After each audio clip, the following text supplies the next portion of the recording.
学员们坐。孙哥咋来了？不知道啊。我来给大家介绍一下，孙富军同志，土城乡派出所民警。小孙同志警校毕业，又自修了法律专业，我们请他来给大家讲法律课程，大家欢迎。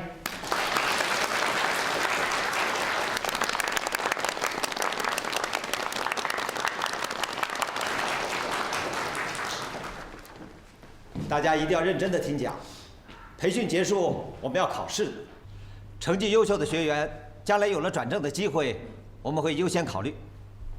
小孙讲课吧。很高兴能够来到这儿给大家上课，我叫孙富军。刚才啊，这个宋局把我的情况也大概的介绍了一下啊。你们大家伙儿啊，都是刚刚招聘不久的合同制警察。也就是所谓的草帽警察。那什么是草帽警察呢？我所理解的这个草帽啊，有2种意思。一种是你们还不是国家的正式警察，身份依然还是农民，这是一顶草帽。另一方面呢，就是在法律知识方面，你们呢还很空白，这又是一顶草帽。你们现在头上啊顶着是2顶草帽，我希望在座的学员呢，能够抓住这次学习的机会，争取能够摘掉自己头上的这2顶草帽。到那时候，你们就成了一个真正合格的警察。老孙，啊，来了来了。哎呦，文海，哎呀，好，哎呦，不错，哎，慢点慢点，我刚投完地水，慢着点，地上滑，慢点。哎呦嘿，老孙，哎，海盗，来，坐。哎呀，哎呀，不得了啊！这张照片全是大人物啊，能在地上有个座儿，也真挺了不起的。这点出息就会坐地上，踢腿。讨厌！来，文海，坐。来，我给你们沏点水啊，来。不用，我们刚喝完。啊，哦，那就聊会儿吧，坐会儿啊。坐。老孙啊，你这书可真不少啊，回头借我看看呗。哎，好啊。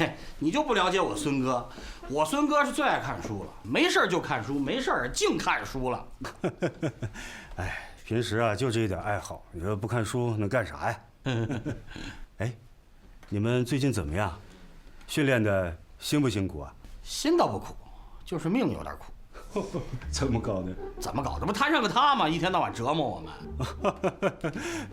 吴四啊，你是怎么折磨他们的？别听他胡说八道，就他一个人觉得苦，你们都觉得没事吧？我们觉得不辛苦。还行。现在练得不苦，将来怎么面临领导警察呀？对，就是。你不知道现在这2个人学的吧，这跟他一样，说句实话都会死。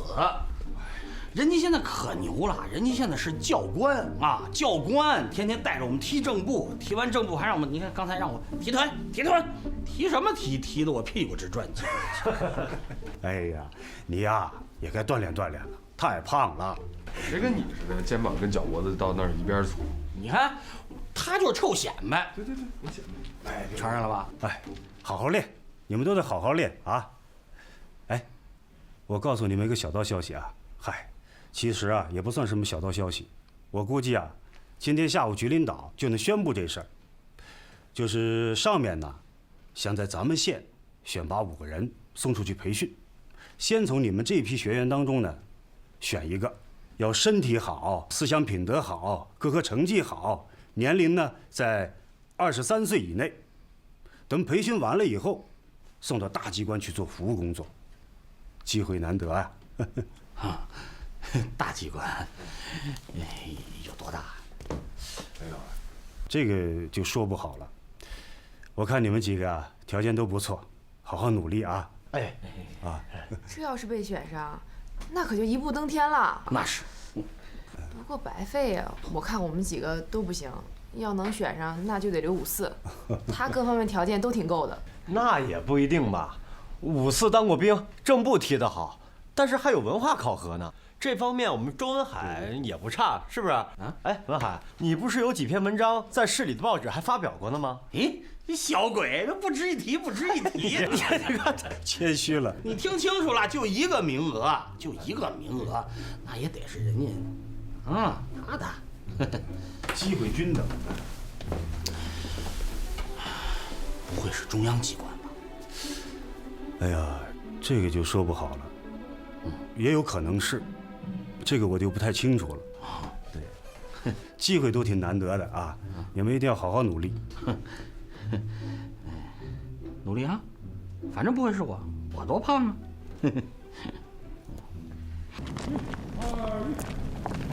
2、1，立定，都有，向左看齐，向前看，站起，定。张力、杨小红、于远华留下，其他人解散。哎，孙哥中午说的事儿下午就宣布了，你们动不动心啊？能不动心吗？这草帽警察有什么前途啊？那要是培训完了能给大机关服务，那什么劲头啊？于远华，你留下的原因是因为你走的还不错，我想让你给他们做个示范。好，听我口令，起步走，1、2、1。哎，文海，你二叔不是县里的组织部长吗？走后门，我估计这事儿能成。行，那去。那是走后门的事儿吗？咱们这几个人条件都差不多，要谁不是要啊？就是。你二叔一句话，你肯定就走。哎，你看刘五四，放3个女的在跟前儿，他就连自己姓什么都不知道啊。不知道怎么显摆好。哎，他不是看上于艳华了吧？他要这样那可不够意思了，撬你女人呀！得了吧，我周文海的女人是他想撬就能撬得走的吗？他能有那本事？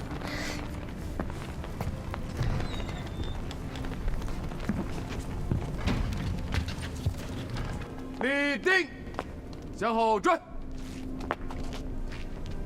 于远华，你带着他们做一次吧。那我在前面走，你们两个看着我，跟我一块走好吗？起步走，1、2、1，1、2、1，1、2、1，立定，向后转。局领导马上就来检查了，你们两个得抓紧练。你要注意摆臂的动作，你注意踢腿。你们两个要是能走好，咱们这个组啊，还是有可能拿第1的。有信心吗？有。一听就饿，吃饭吧。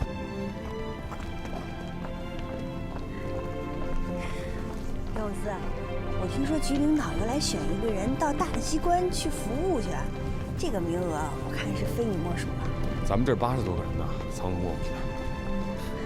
那怎么了？他也是一个好机会啊，你得争取啊！争取。哎，你跟张小静还谈过恋爱呢？你怎么知道？听周文海说的呀。张小静可真没眼光。咱俩算认识了吧？要是你哪天有大出息了，你可别忘了我。你说这大出息是多大的出息啊？我能有那么一天吗？我觉得有。行，谢谢。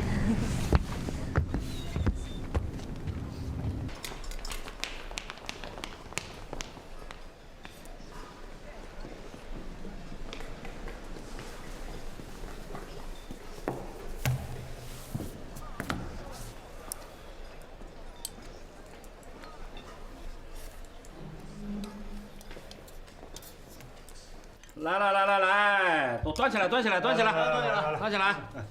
咱们啊，先给孙哥接风，欢迎孙哥到咱们这儿来教课啊。然后呢，就是感谢孙哥这么多年啊，对咱们这些兄弟姐妹特别照顾。谢谢孙哥，谢谢孙哥。孙老师幸会啊！好，孙哥，这是我女朋友于艳华，她是杨木乡派出所的。艳华，这是孙哥。孙哥，我上午听你讲过课。把这事儿忘了。挺好。哎，你们俩什么时候结婚呢？快了。来，为了周文海和于艳华早日结婚，干一个！来，谢谢，干了啊！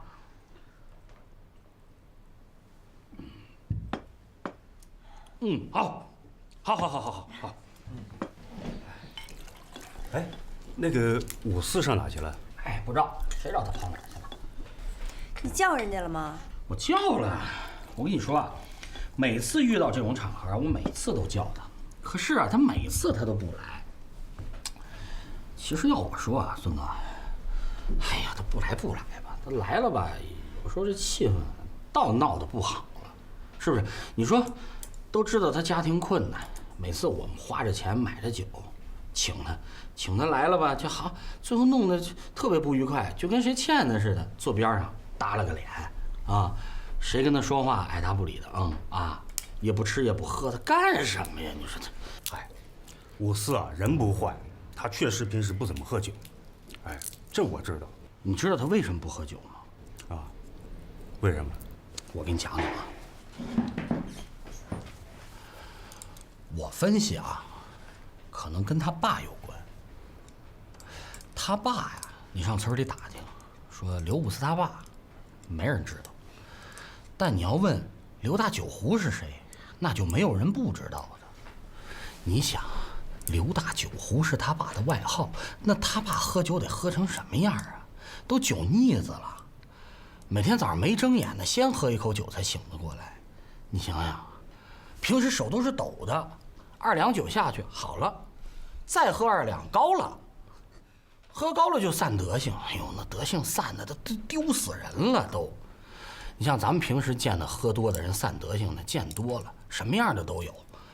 你知道他爸喝多了什么德行吗？哭。不对，闹，不对，笑。那更不对了。他爸喝多了好干活干活啊，干啥活？大晚上的喝多了睡不着，扛着锄头下地了。嗨，真的，你别笑，真是这样的。有一回晚上喝多了睡不着，他爸拎着猪食桶晃晃悠悠进了猪圈了，喂猪去了，给猪踢醒了，呼呼呼的就喂猪，喂完了猪吧也想上厕所，就跑到猪圈栅栏边上撒了泡尿，撒完尿啊提裤子的时候也不怎么弄的，那个裤带啊就把自己跟那个猪栅栏啊就拴在一起了，怎么解都解不开，动又动不了。他爸就看着那个猪，那猪在那吃的挺欢实的，他爸就跟那猪商量，哎，兄弟，你这得让我走啊，你不能不让我走啊，你要是留我，你给我来瓶酒也行啊，是不是？你这让我这没吃没喝的待着干嘛？你说说就这么个人，哎呦，也真是，你说摊上这么个大酒壶的爹，你说他能抬得起头来吗？要我早就找地缝，我不走也行啊，兄弟，你这。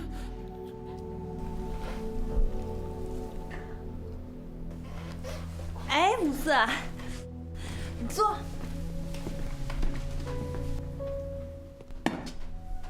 五四，过来一块吃点吧。刚才吃过了，吃吧。五四，你过去坐会儿，我们等你半天了，你吃口菜。吃过了，真不吃了。吃口菜去，客气什么呀？快，大家都等你呢。来，聊点酒。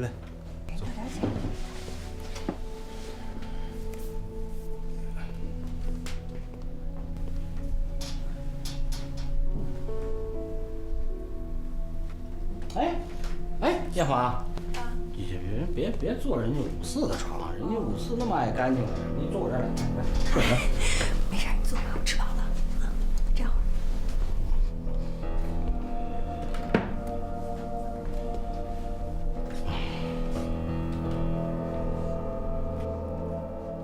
那个，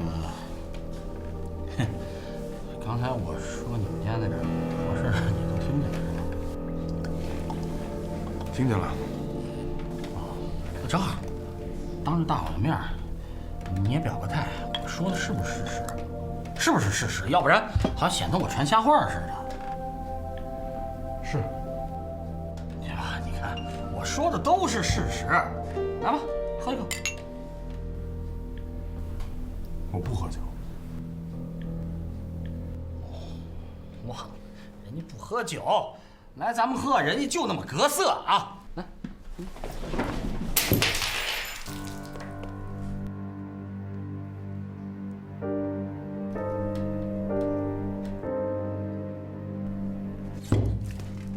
你要干什么？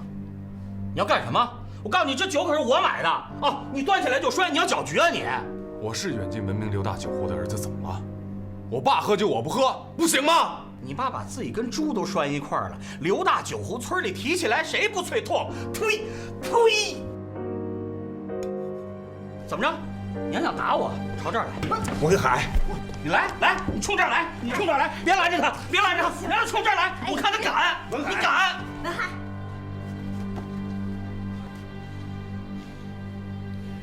不敢，我服你了。哎，五四，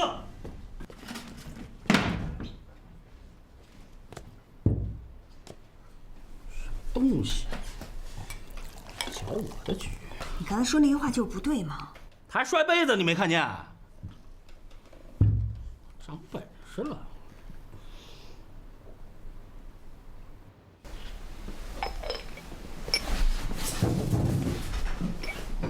来，喝点水。五四啊，别生气了。周文海那小子就这样，家里有点钱，烧包的不行，别跟他一般见识，啊？他抽什么风啊？我又没招他。他就是不高兴你不喝酒。我不喝酒怎么了？跟他有什么关系啊？嗨，其实吧，你也没必要太较真儿了。你哪怕陪他喝一口，啊，应付他一下，不就完事儿了吗？一口，一滴我都不喝。怎么了？跟酒有仇啊？我爸喝大酒喝了一辈子，家里越穷他越喝，越喝家里越穷。我们那儿的人给他取了个外号，叫刘大酒壶。从小，他们都叫我刘大酒壶的儿子。可是周文海刚才说，刘大酒壶的儿子，大家都要吐上2口。他凭什么要吐我2口？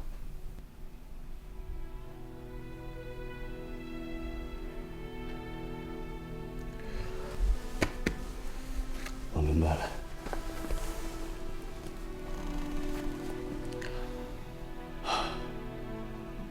这次上面选人是个机会，你各方面的条件都不错。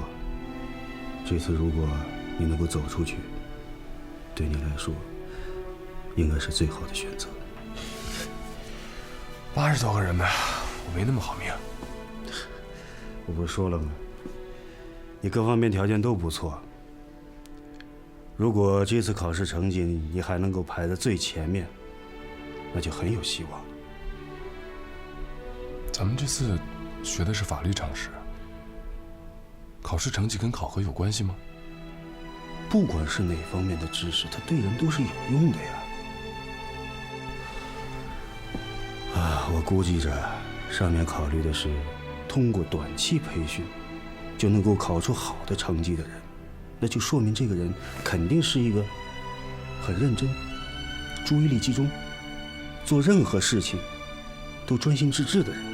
我觉得这是衡量一个人能力很重要的标准。你一定要努力啊！我会努力的。老孙，跟你说句实话吧，其实我特别想去一个没有人认识我的地方工作，一切重新开始。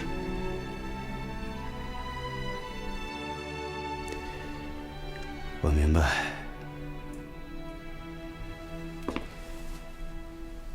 五四，如果有什么需要我帮助的，你就说话。我也希望你能够抓住这个机会，远走高飞。接你接，远走高飞。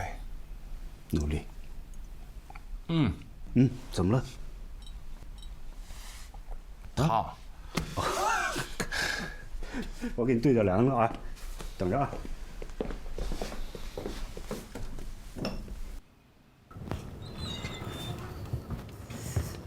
周文海，你现在脾气变大了。以前你也有脾气，但不像现在一样。哎，是不是你爸有钱了？你脾气也跟着见长了？我爸有钱那是我爸的钱，跟我有什么关系啊？那你干嘛那样啊？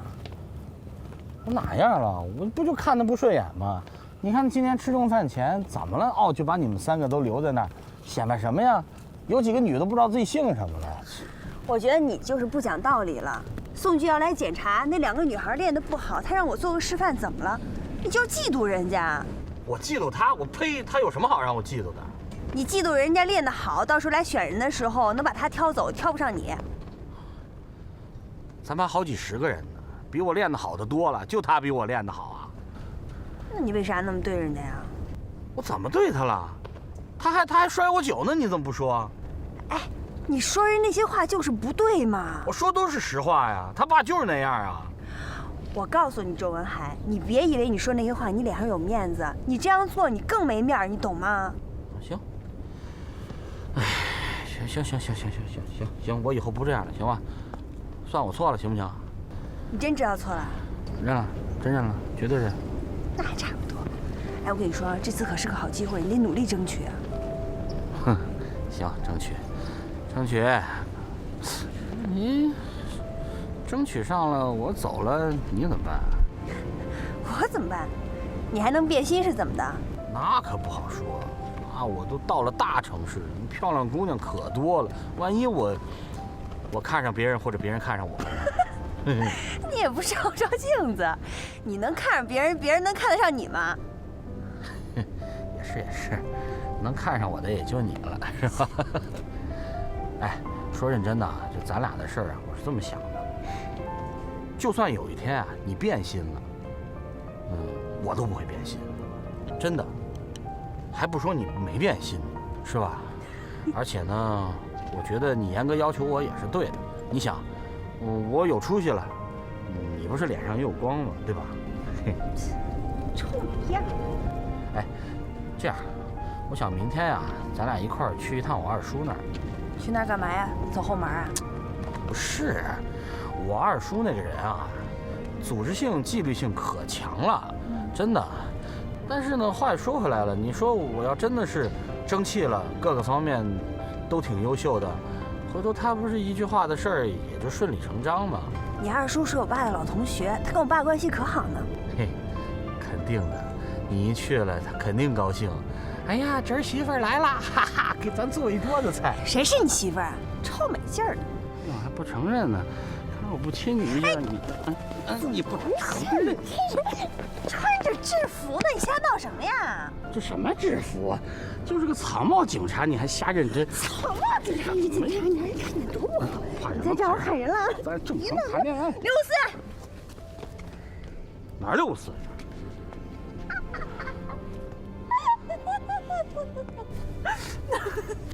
我觉得特别有意思。我觉得一点都不好笑。你也有怕的人啊？谁怕他？好，不怕。我说错了还不行吗？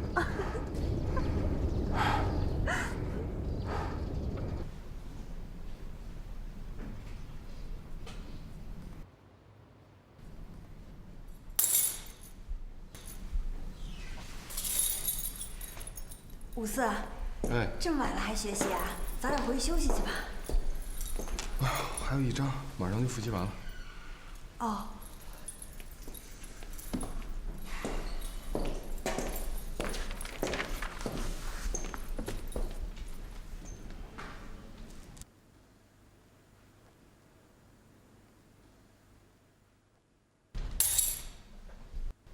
哎，对不起啊，我又打扰你了。你没事，你接着看。我忘了，你要锁门是吧？没事，我等你一会儿就行。明天再来吧，不好意思啊。你看我，你早点回去休息。学习把时间都忘了。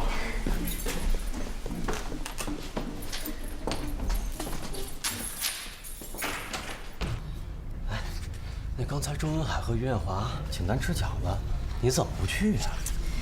周文海那只想请于艳华。没有啊，那于艳华也请咱来着，这我觉得挺真诚的。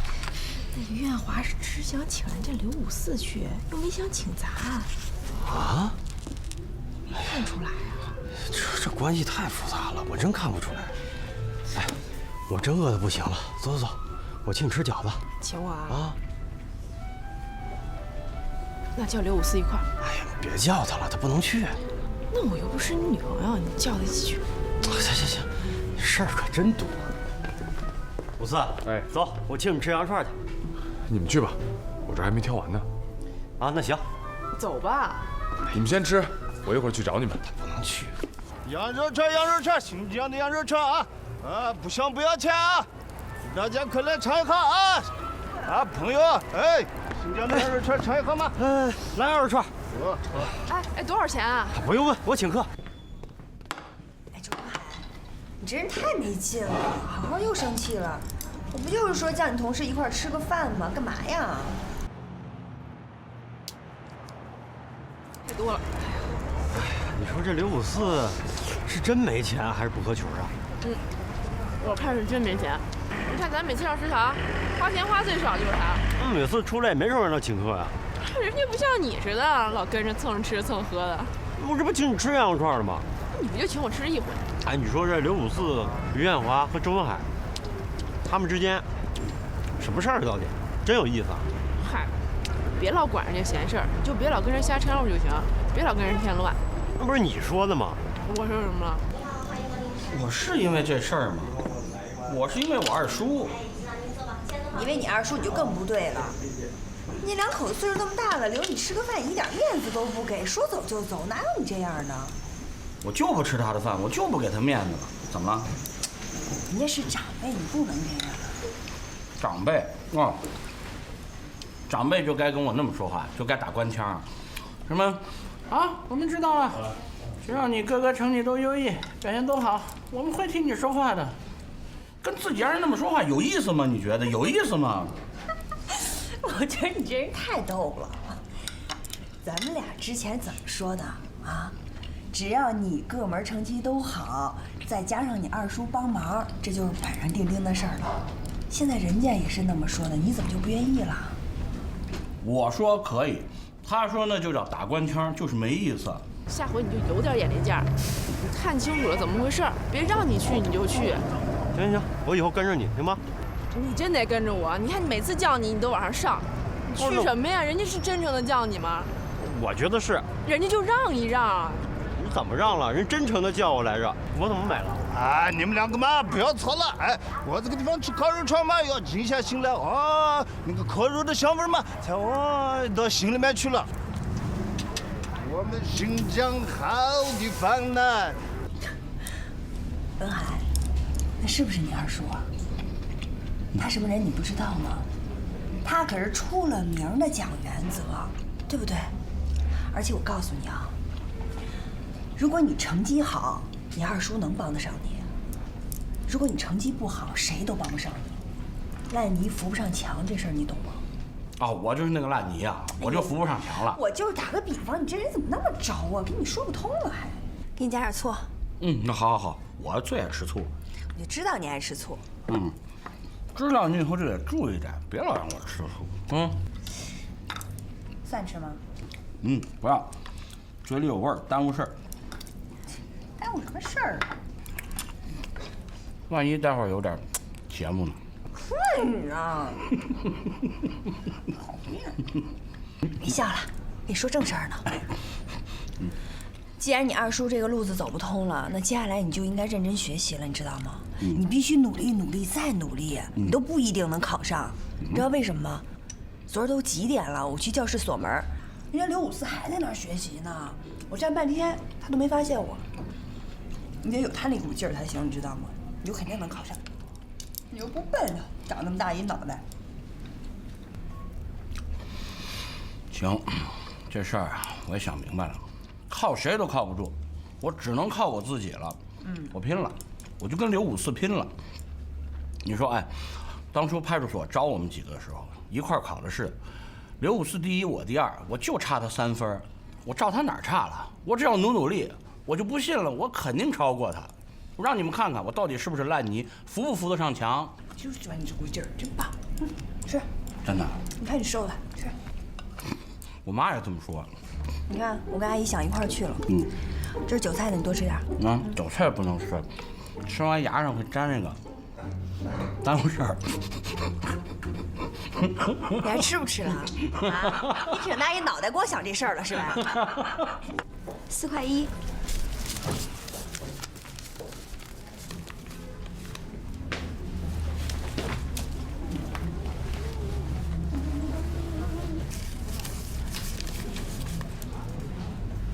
差多少？差1毛。算了，1毛钱我帮你垫上。那多不合适。没事没事没事，我下回给你送过来。甭客气。谢谢啊。慢走。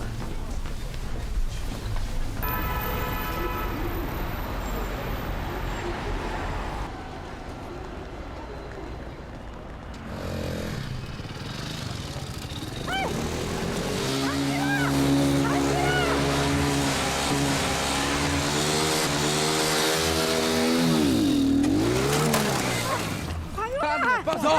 放开！放手！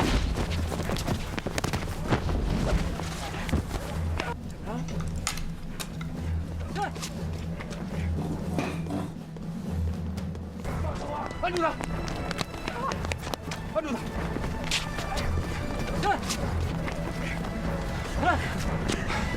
我是土城乡派出所的，把他们带走。好，走。没受伤吧？没有，谢谢你啊。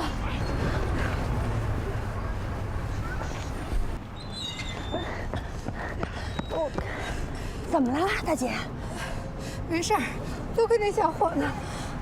他呀，那是我们。我也是。哎，干嘛呀你？人家是做好事不留名的雷锋，你掺和那么多闲事干什么呀？别掺和闲事，吃你饭，吃你饭。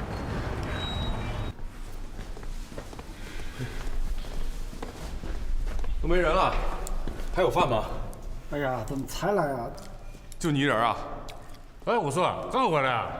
哎，你不是跟他们一起出去玩了吗？没在外面吃？他们看录像去了。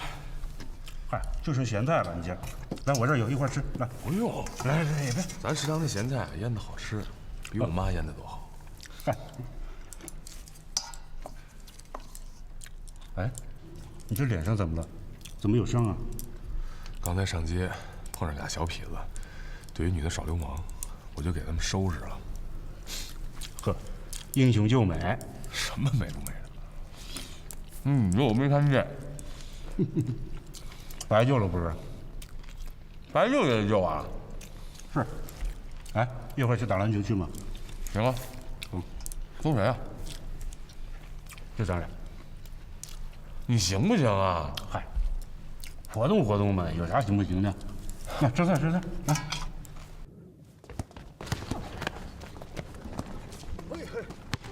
我说，我上课大家反应怎么样？爱不爱听的？会，挺好的。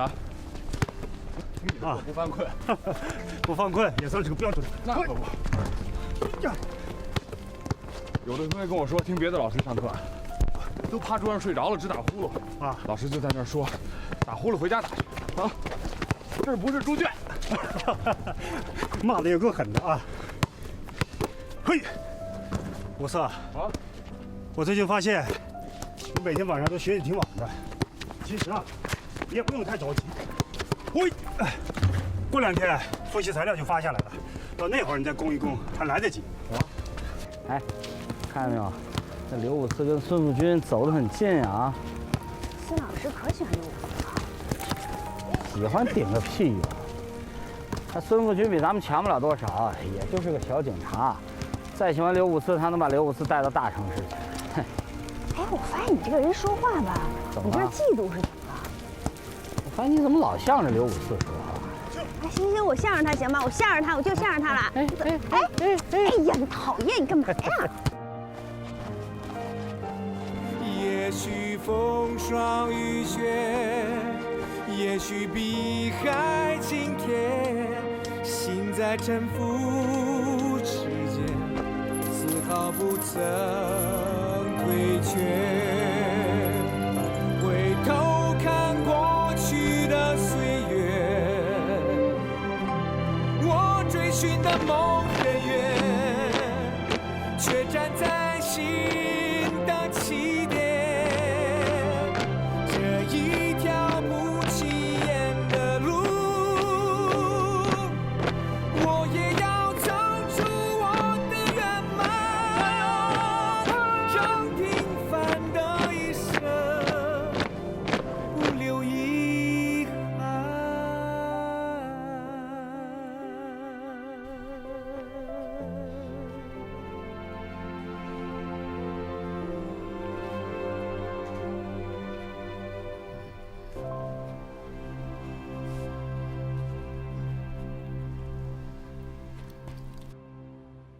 不行，太困了，我得走了。你着什么急？你等刘五四回来你再走呗。那刘五四要在教室学一个通宵，我还陪你一个通宵啊！我走了。哎，你这不够意思。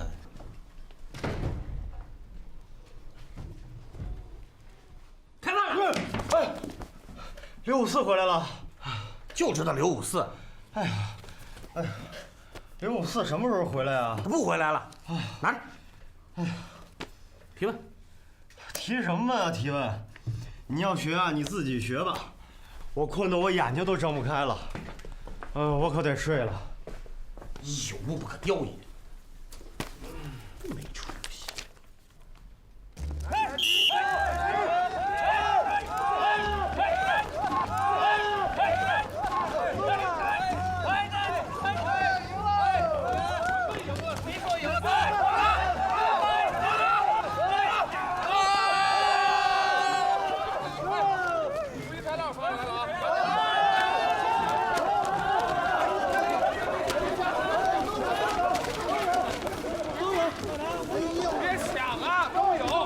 人手一份，给，记着。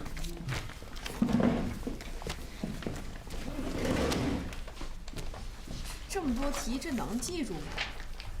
到时候监堂严不严啊？能不能抄着啊？哎，怎么回事？你不会好好复习吗？干嘛非得作弊啊？60分你还考不了？考不上60分可完了，考不上60分啊，草帽警察都没得当。那你就当傻帽警察啊！啊！你看看这是不是咱们卷子呀？好像还真是试题。你哪来的？你刚发给我的呀，这里边夹着的。是不是老孙你的考试草稿？他给忘了。苍天有眼呀，这下才可行了，不用说那么多苦了。一人抄一份，一人抄一份啊！抄干嘛呀？这事要是被宋局知道了，老孙肯定会被骂的。这是老孙故意的，这是对早上警察的爱。我跟你说，因为老孙平时一碗水端平，他绝对不会特殊照顾咱们。不是一人抄一份，一人抄一份。不是，哎，你别拿走，一人抄一份。别动，别动！咱们要是看了这个试题，将来被宋局知道，老孙有可能丢饭碗。你们别害了老孙啊！你不说我不说，谁能知道啊？那是天赐良机，你也不能送回去啊！我还真就得给他送回去。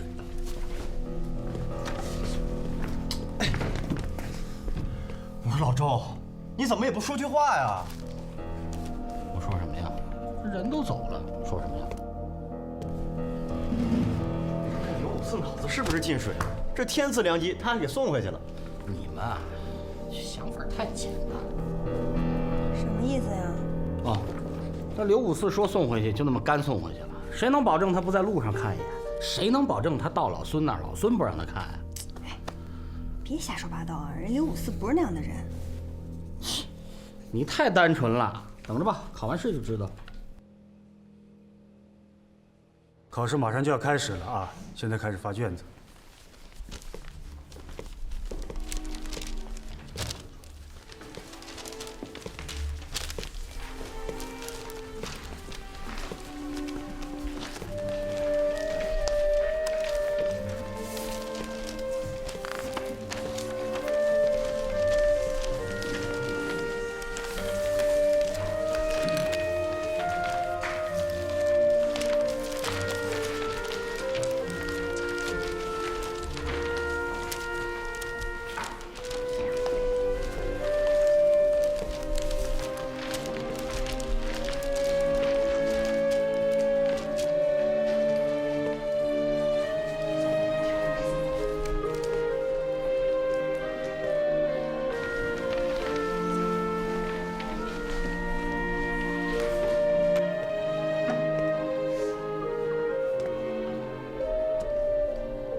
现在时间还剩20分钟啊，大家抓紧时间答卷。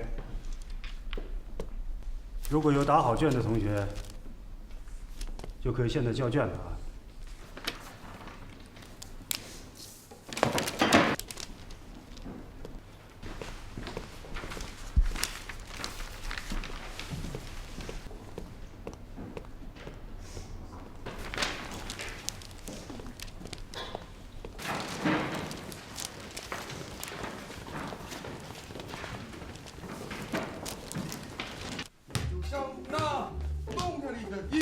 火，一把火，熊熊火焰。哎呀，燃烧了我，你就像那冬天里的一把火。哎，刘五四今天怎么了？就像那冬天里的一把火，一把火，熊熊火焰。哎呀，燃烧了我，你就像那冬天里的一把火。哎，刘五四今天怎么了？哎，钱海涛，你把你那个治睡不着觉的药给他吃点。是得给他吃点儿。我发现这小子这回脑子真进水了。我看呀，脑子进水的是你们，你知道啥呀？人家刘五四高兴有刘五四的道理，你们跟着还傻笑什么呀？你们真的，我敢保证，这回考试人家绝对高分，全班第1名。啊？你怎么知道啊？你有内部消息啊？要不说你们还当警察呢，一点都不注重观察细节。我今天考试的时候啊，发现了一个细节。那不是大家都考试吗？刘五四也在，对吧？监考的是谁？老孙啊。刘五四正答题呢，老孙晃晃悠悠，晃晃悠悠走到刘五四身边，低头看了看他的试卷，然后伸手拍了拍刘五四。刘五四抬头跟老孙他们俩会意的一笑。完后，刘五四低头猛答题呀。周文海，你老毛病又犯了是吧？你没什么证据，别在这胡说八道。怎么就没凭没据啊？他们俩相视一笑，这就是凭据呀，对不对？您不觉得这么一笑里头有问题吗？啊，他刘五四肯定那天拿着试卷上老孙那儿，老孙肯定给他开了小灶了，他们俩就是有猫腻。老孙也给我们开过小灶啊。对呀，就说你是傻帽警察呢。老孙平时怎么给你们开小灶？是拿着试题给你们开小灶吗？刘五四那小灶可不一样，那是拿着试题开的，那开的那是什么灶啊？那是。周文海啊，我还是不信。等着吧，分数出来就知道了。还不信？刘慧华65分，徐世刚74分，沈明辉62分，张世军61分，关玉良75分，于艳华78分，周文海82分，刘五四98分。安静。刘五四写错一个字，如果他不写错这一个字啊，他就是100分，他是全班的第1名。安凤杰75分。报告。谁报告？我。你有什么事啊？我要揭发刘五四。你揭发他什么？我揭发他作弊。他考试前看过试题。我没看过试题。你先不要说话，坐下。他看过试题，你是怎么知道的？是这样的，那天刘五四到孙老师那儿领复习资料给我们大家发，结果于艳华同学在复习资料里发现了几张纸，后来我们大家看过之后，就发现那是考试题。刘五四说要还给孙老师，拿着试题就走了。谁能证明考试前试题掉在你们宿舍了？在场的都能证明。沈明辉、钱海涛、我、于艳华，包括刘五四。沈明辉。到。有这事吗？有。钱海涛。到。有这事吗？有。于艳华。到。有这事吗？有。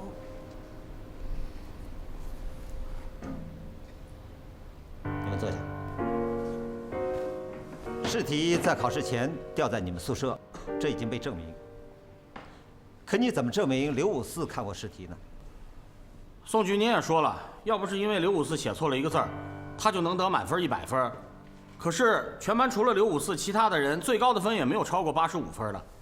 他凭什么考那么高的分啊？如果说他不能拿出有效的证据证明他没有看过试题，我就完全可以怀疑他看过试题。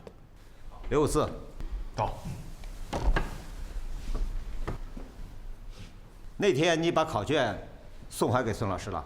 还了。路上，你有没有看试题？我没看试题。你怎么证明你没看过？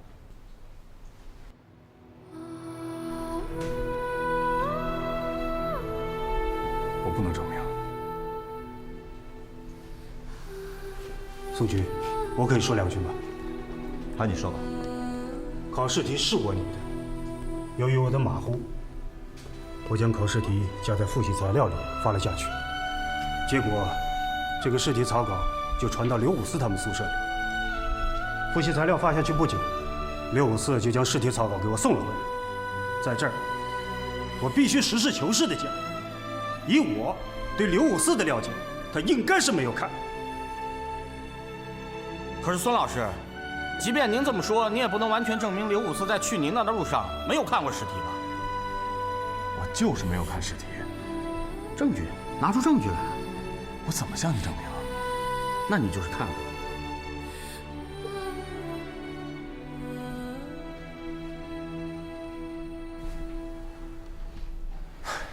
周文海，咱们的复习资料上面总共有262道题，你随便提问，如果有1道题我答不上来，我就算看过试题了。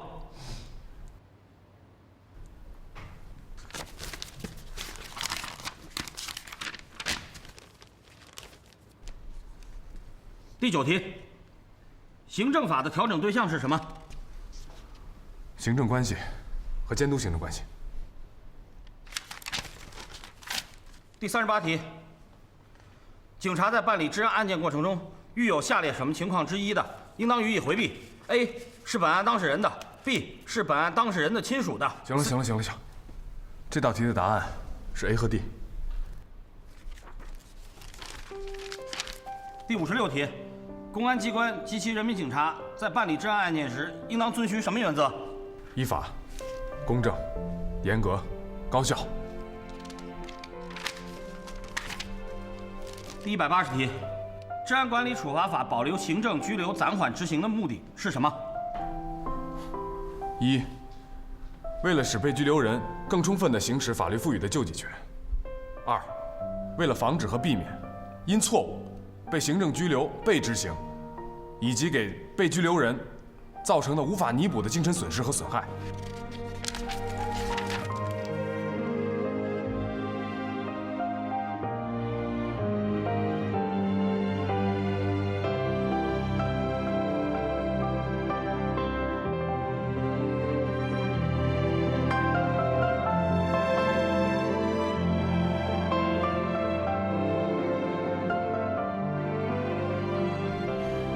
第212题，举报和控告之间的区别是什么？1. 行为人法律地位不同。2. 案件知晓程度不同。3. 行为人与案件利害关系不同。最后一题。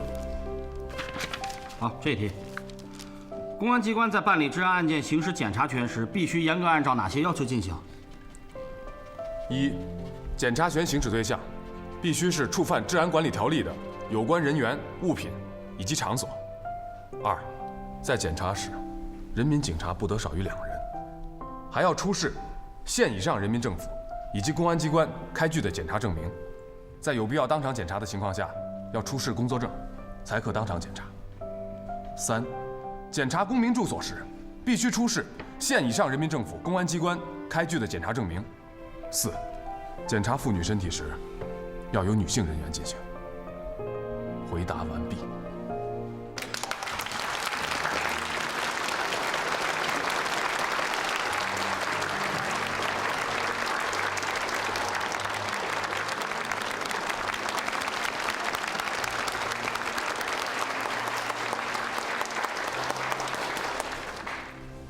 刘五四，你坐下。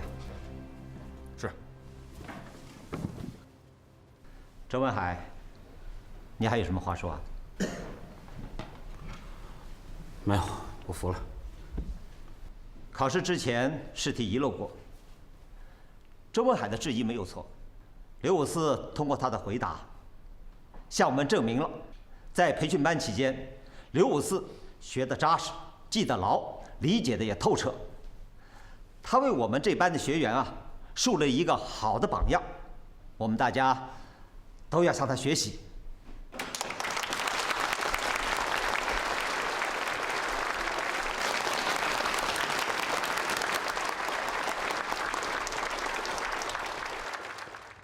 哎，小胡啊，怎么回事啊？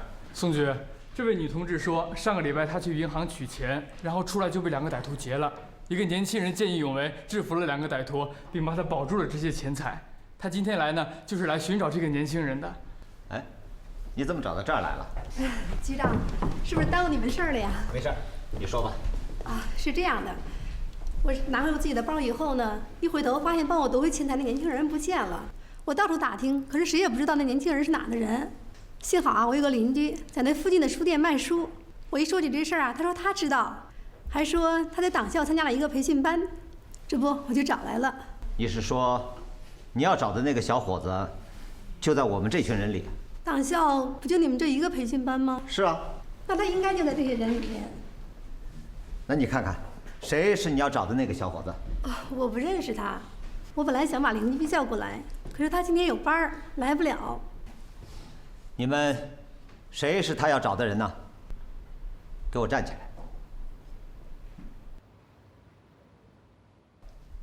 站起来！哎，你这脸上怎么了？怎么有伤啊？刚才上街碰上俩小痞子，对于你的耍流氓，我就给他们收拾了。刘五四，这件事情应该是由你做的吧？报告，于艳华，你有什么话说？做好事的人就是刘五四。星期天我上街，在一个饺子馆里吃饺子，就看见了刘五四见义勇为。当时还有一个人看见了，周文海。周文海，到。你看见了吗？看见了。你俩坐下。刘五四，到。你做了好事，为什么不承认？你做了见义勇为的事，别人都找上门来了，为什么你不承认？我问你话呢，你为什么不承认？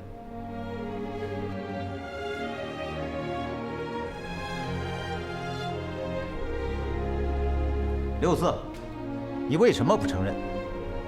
宋局，我可以替他回答吗？好，你说吧。刘五四是不愿意他的善良、正直和努力被误解。他觉得他所做的这一切都是他应该做的。是这样吗？刘五四，是这样吗？今天发生的这一切，你们都看在眼里了。我不知道你们怎么想，反正我是有很多的感慨。刘五四是谁？他只是一个刚穿上这身警服的一个普普通通的警察，甚至他还是一个没有转正的草帽警察。可是跟他比一比啊，我们想一想，我们还缺什么？他让我想到一个问题：我们该怎么做才能配得上我们穿的这身警服？我们该怎么做才能成为一个合格的警察？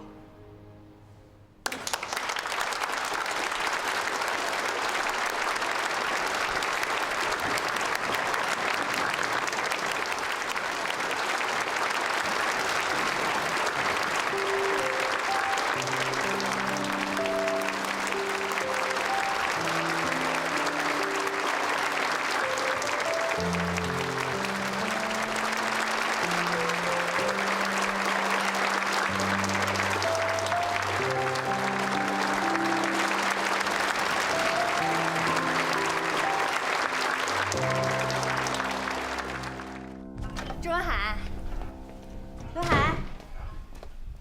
跑哪儿去了？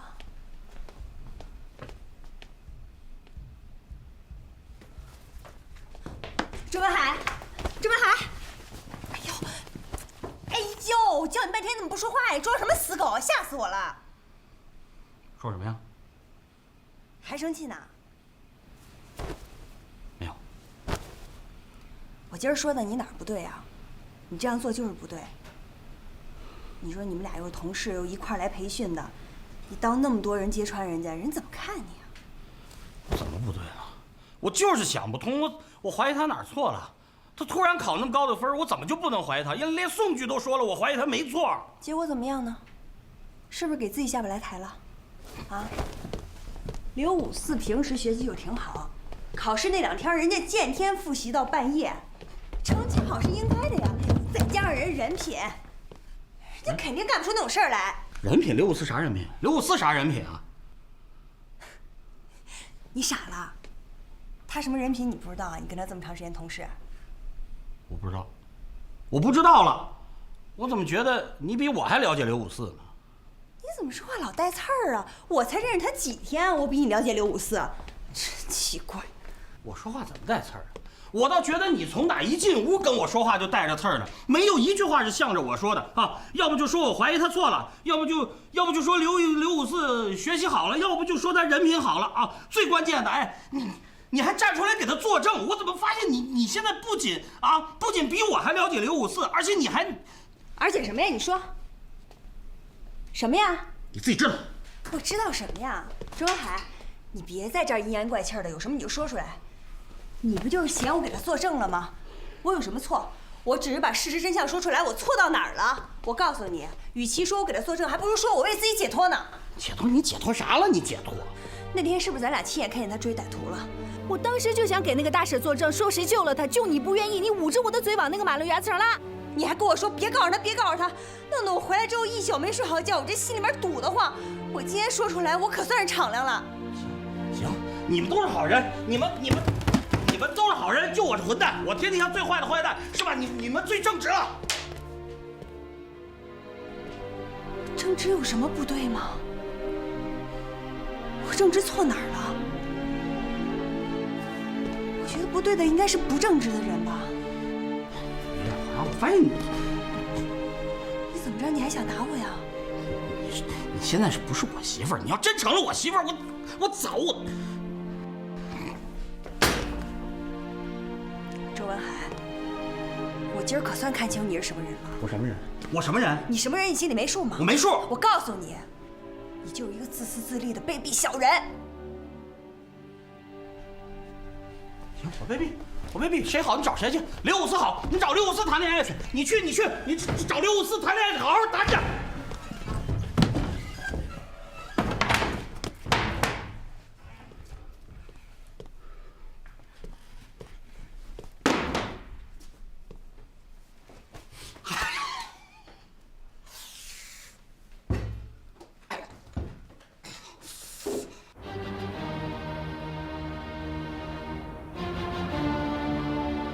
廖五四，我觉得你真了不起。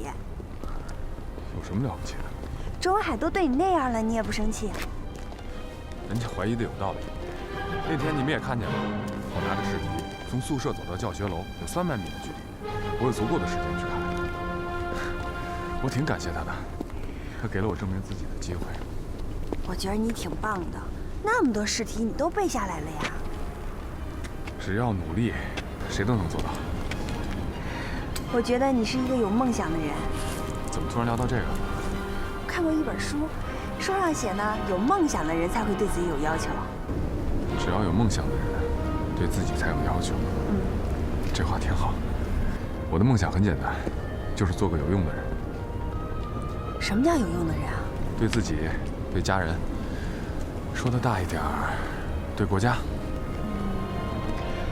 如果一个人对自己、对家庭、对国家都有用，那他一定是一个了不起的人啊！小的时候我特别调皮捣蛋，我爸就说我将来肯定没出息。那会儿我就给自己立了一个目标，怎么着我都得做个有出息的人吧。我觉得你还挺有思想的。这就叫有思想。你不仅有思想，你还挺谦虚。654，请到办公室，宋局找你。654，请到办公室，宋局找你。他们叫我，我先走了。啊，有好事找你了吧？谁知道呢？那天我走在操场上的时候，党校的大喇叭里面正在播放着贝多芬的《命运交响曲》。那时候，我并不知道贝多芬，也不知道《命运交响曲》，但是，我却被这首曲子深深地打动了，隐约地觉得，我的命运将会产生变化。可它到底会有什么样的变化？那时我却不得而知。后来我一直在想，在那一刻，操场上会响起老贝的《命运交响曲》，可能完全是一种巧合，而这种巧合，却让人不能不想。报告，冥冥中，似乎是一种启示。这么急啊？我以为怎么也得培训结束呀。就是啊，这也太着急了。宋局跟我说，后天就让我跟选出来的4个人到沈阳报道，先体检，然后还要培训。到底干啥工作呀？我也不知道啊。哎，是不是去北京啊？给中央首长做警卫员或者做秘书？不可能，给中央首长做警卫员的人啊，都是从武警里选的。做秘书，咱这文凭也不够啊。那还能干啥？不会是什么保密工作吧？哎呀，真是太让人羡慕了。别说是去中南海，就是去省政府大院，让我扫地，让我刷厕所，我都愿意去。那接触的都是什么人啊？大首长啊！54，你算行了，一步登天了。什么一步登天？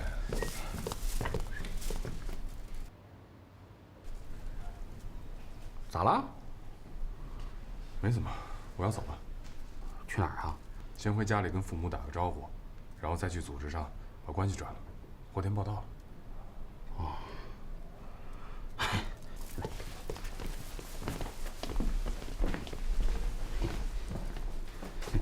不让你要走，我刚去小卖部买了点吃的，给自己的。得了，答应你了，带着路吃吧。哎呀，行，拿着。啊，我这人脾气臭，你也知道啊，好多事儿办的也不怎么样，你别往心里去啊。哎，一袋吃的就饱肚子了。你想2袋我也没有了呀。你们看他这人，我有那么小心眼吗？你没有啊？我跟你说，大家在一起磕磕绊绊，常有的事儿。吵个架拌个嘴，那不很正常吗？是。再说了，一个巴掌拍不响，也不都是你的错。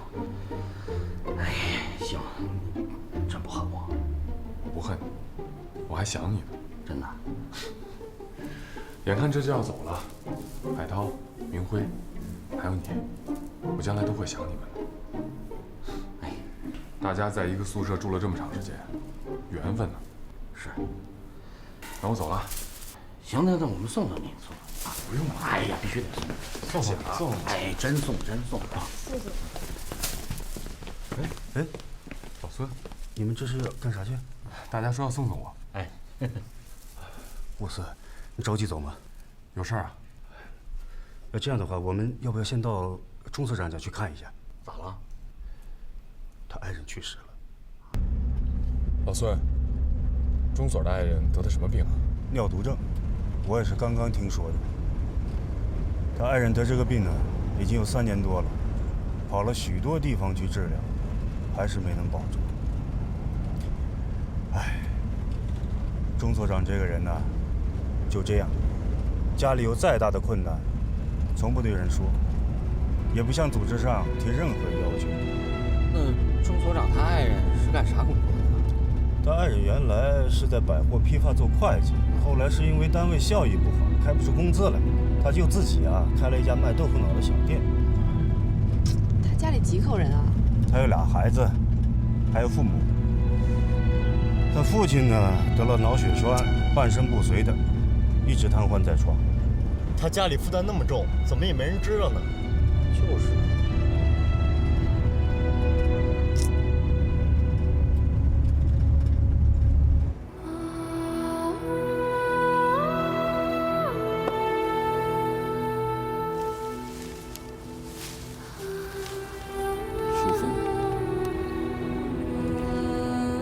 28岁那年，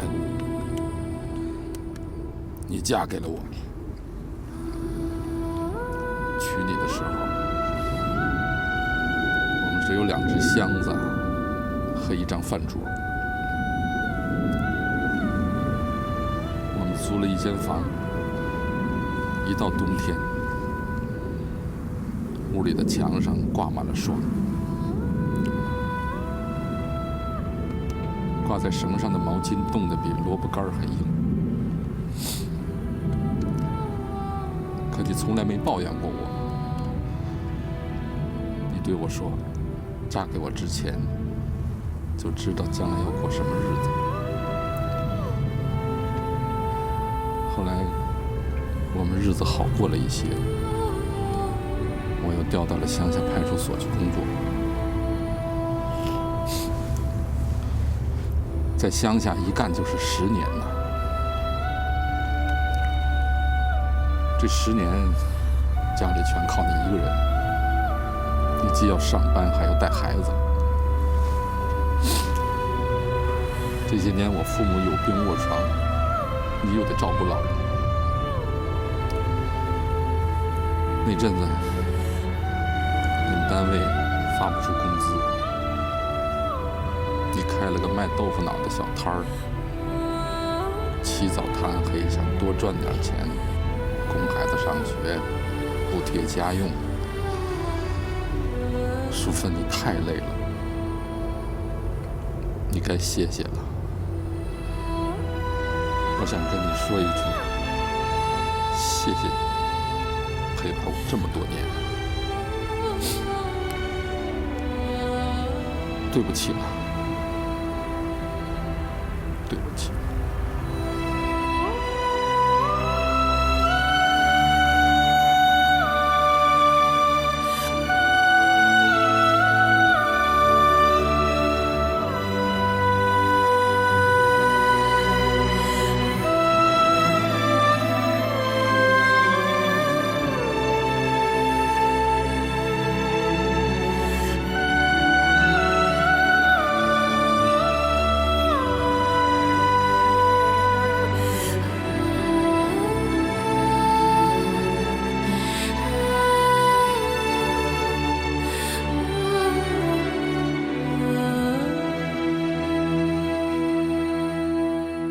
钟所长在我的眼里是一个顶天立地的硬汉。我一直觉得，在他的人生路上，没有克服不了的困难，一切对他来讲都是那样微不足道。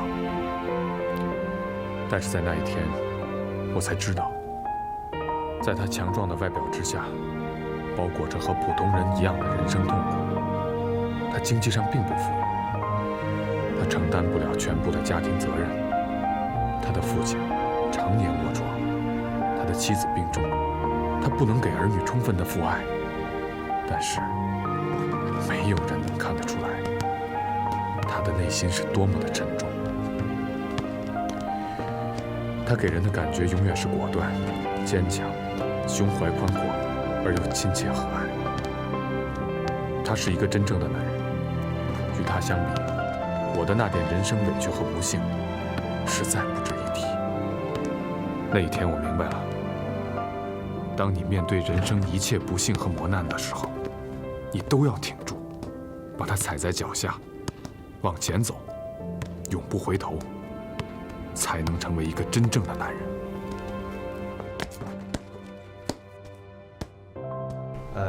结束这段善后的工作。报告。进来。啊，654啊，哎，你都准备好了吗？抽个空啊，你可以回家去看看。我不想去了。不想去哪儿啊？市里。为什么？我认真的考虑过，新的工作岗位，我可能需要很长的一段时间才能适应。土城乡是生我养我的地方，我更愿意留在这里工作。我对这边比较熟悉。这个654啊，就是跟别人想的不一样。到市里工作，无论是生活条件还是你个人的发展，可都比现在好得多。你考虑清楚了？我考虑清楚了。学们，我们的培训班结束了。经过2个月的培训，大家无论在思想上还是业务上，都有了长足的进步。局党委对大家的表现很满意。更多的话我就不讲了。希望大家回到各自的工作岗位上，把学到的东西充分的运用好，争取早日摘掉头上的草帽，做一个合格的警察。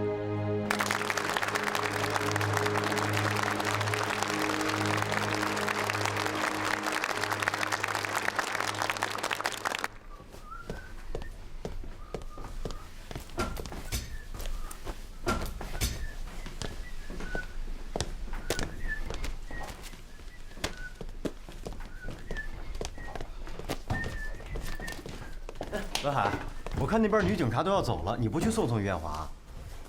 哎呦，啊！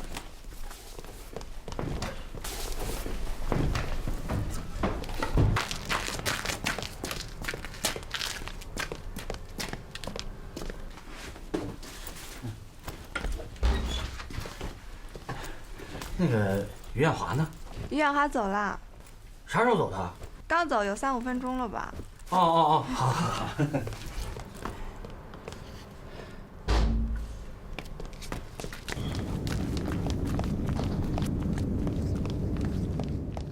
艳华，艳华，艳华，哎，艳华，你怎么了你？走你也不跟我说一声啊！有什么好说的？又不是天南地北的，随时都能见着面。还生气呢？啊！我就知道你还生气呢。你别生气了，我给你赔礼道歉。我那天是说了好多混蛋话，那是我在气头上，你别往心里去，行吗？事情都已经过去了，我不想再提了。你这一阵儿对我总这样，不冷不热的，你怎么了？我没怎么样。我看你就是怎么了。艳华，你要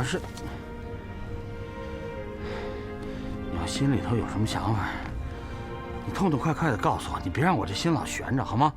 我会给你写信的，咱俩信里说。这都面对着面了，还有什么不好说的？非得回去写在纸上干什么呀？你让我再想想，咱俩都再想想。想什么呀？有什么好想的？啊？周文海，你别逼我了，行吗？我跟你说了，我回去写信告诉你，我就是想对咱俩这件事情负责任。是。你非得现在问我呀？我。行，我现在答案只有一个，你要听吗？别，你别说了，不听，你慢慢想吧，慢慢想，好好想啊。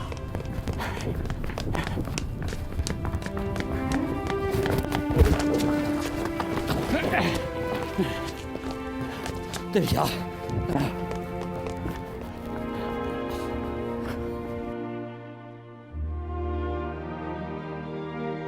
一晃4年过去了，4年的时间里，社会发生了很多变化，我们所里也发生了很大的变化。孙副军调到县委宣传部，钟所长调到县局任副局长。本来大家要吃顿饭送他，可是他说走就走了。我知道的时候，他已经坐车离开了土城乡，我没有能够在他临行前跟他见上一面。这些年在钟所长身边工作，我心里总是很有底。他这一调任，让我觉得好像失去了依靠。但也正是从那一刻起，我明白了，从今往后，刘五四一切要自己做主，独立面对工作中遇到的所有麻烦和困难。钟所长临走之前跟我说，困难总是很糟糕的事情，但困难并不是坏事。一个人如果不遇到困难，他就永远不能够成长。我相信这话是有道理的，但是望着钟所长坐的吉普车越来越远，我的心里还是空落落的。老外，你说你这是干什么呀？你控制一下自己的情绪好不好？控制？我不会控制，你会控制，你才能上得去啊！我不会控制。干活受累的时候给我往前推，好事就轮不到我了，这不叫强使唤人吗？你们呐，纯粹拿我当250了。老万，谁敢拿你当250？我王明，我永远都不敢拿你当250。老万，你咋就信不过我呢？我再跟你说一遍，那天我跟老钟，我们真的一直找到局里面去，就是一再的推荐你，想让你来接替这个所长的位置，但是人家局里面不同意，你让我们有什么办法吗？我知道，这事儿跟你和老钟没关系。我说的是局里那几个脑袋啊！我干了多少年了？我跟老钟是1年参加工作的，人家现在是副局长了，我现在所长都当不了，我无能还是笨蛋呐？我呀，不干了，我回家种地，我下面要挖煤，哼，我干什么能养活老婆孩子？我非要受这份窝囊气。老万，有话好好说。你看你不能走啊！来，我们聊两句。老万，你听我说，你这个人论能耐、论本事，比谁都不差。倒霉就倒霉在这张嘴上了，平时除了埋怨，就是发牢骚，再不就是说怪话。咱远的不说啊，就说上回局里下来考核，后来在食堂吃饭的时候聊天，你听听你都说的啥？就这破厂长，请我干我都不干，你说过这话不？是，我是说过这话。可是他们问我你想不想当所长啊？我能怎么说？我能说我想当？我不就是客气一下，开个玩笑吗？玩笑不是这么开的呀。那还怎么开？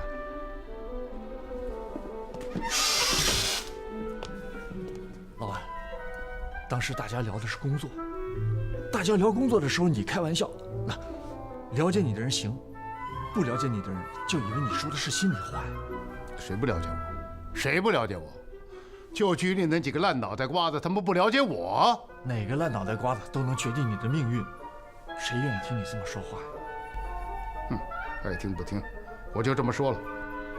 老万，你要这个老毛病不改，以后你就别抱怨不公平。行，我不抱怨啊，我也不干了。你能耐大啊，所长兼指导员你一个人干的啊，累死你！你看你这什么态度？本来我是要好好跟你解释解释。行了，你让我发火还不行吗？看你这毛病能不能改一改？我改什么毛病啊？我都这么大年纪了，我改什么？来，喝杯水。我不喝。有什么话不能慢慢说？不行，我还在找他们，没完。哎，万头跟指导员吵什么呢？这还不明白啊？钟所长不是调走了吗？万头没当上所长，急了。啊，稍晚闲事儿。654，你把照片看看。安排都抢什么了？根据店主说呀，抢走的3台北京牌电视、2台双卡录音机、1台冰箱、2台洗衣机，还有1200块钱。店主是我家邻居，昨天夜里12点多的时候，他从店里回来的。那就是后半夜做的案。废话。这被绑起来的人是谁啊？是打更的。哎，这个打更的跟案犯会不会是同一伙的呀？那是店主他爹。你注意力集中点。案犯有没有在现场留下脚印或者指纹什么的？案犯的反侦查能力很强，现场没有留下任何有用的痕迹。估计作案的时候啊，手上戴着手套，脚上套着鞋套。这段时间啊，接连发生了好几起这样的案子。老白家的自行车店被盗走了15辆自行车，高秀兰家的服装店丢了20多件衣服、30多双皮鞋，性质啊跟这案子差不多。开始是偷，后来被发现了，案犯把打更人堵上嘴，干脆就抢了。根据打更人说呀，案犯头上都戴着黑色面罩，大约5、6个人吧。这是一起团伙作案。你真聪明。这有什么好笑的？怎么这么高兴啊？啊？是不是找到什么线索了？暂时没有线索。那你们还笑得出来呀？654，这些案子都发生在你的管片儿，啊，一点线索都没有啊？我这不是也在找线索呢吗？找什么找啊？前面那2个案子过去都快半个月了。今天早上，永盛又丢了一头牛。这永盛也是你的包票啊？是。这么多的案子，一点线索都没有，你到底能干不能干呢？能干。能干什么能干呢？快出去给我找线索去！光研究顶个屁用啊！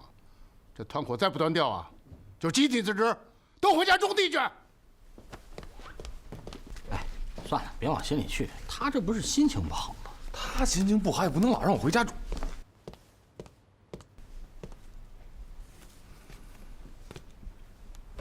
万头。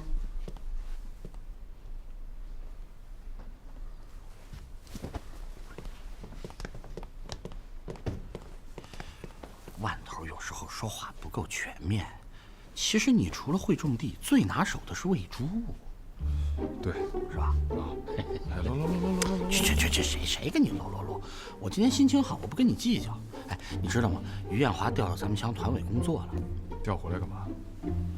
这还不明白吗？你就等着吃我的喜糖吧，那傻哥们儿。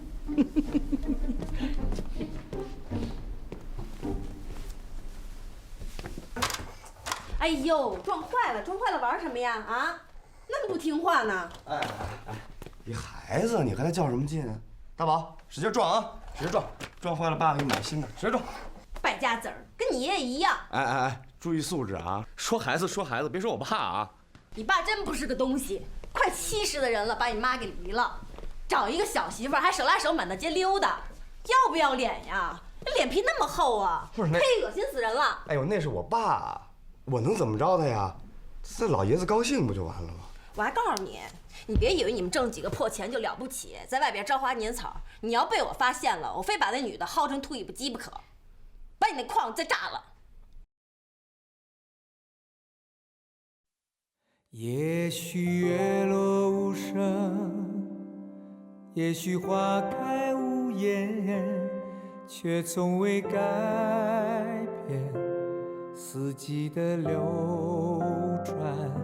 也许勇气有限，也许挫折无边，我从未改变最单纯的信念。也许悲喜交接，也许冷暖人间，这就是生活给人生的纪念。也许风霜雨雪，也许碧海晴天，心在沉浮之间，丝毫不曾退却。回头看过去的岁月，我追寻的梦很远，却站在新的起点。这一条不起眼的路，我也要走出我的圆满，让平凡的一生不留遗憾。回头看过去的岁月，我追寻的梦很远，却站在新的起点。